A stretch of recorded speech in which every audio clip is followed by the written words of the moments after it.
Ah, shoutout mga kahango.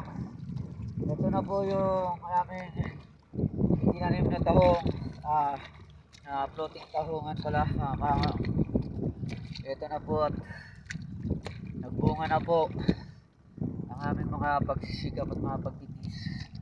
Meron na po tayong mahahango ngayon mga kahango. Matunayan ito gumawa ko ng sample na isang sinaya mga kahango.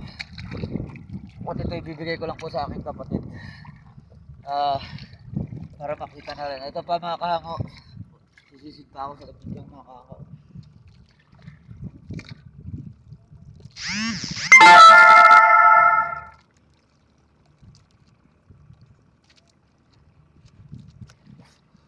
Ayun po mga kahango, ayan na po yung aming mga pinaghirapan ni Commander Basbas. Ayan na po mga kahango. So yun na po muna mga kahango. Mamaya sisisid pa kami at kukunin namin yung order na 85 galon mga kahango. So yun lang po muna.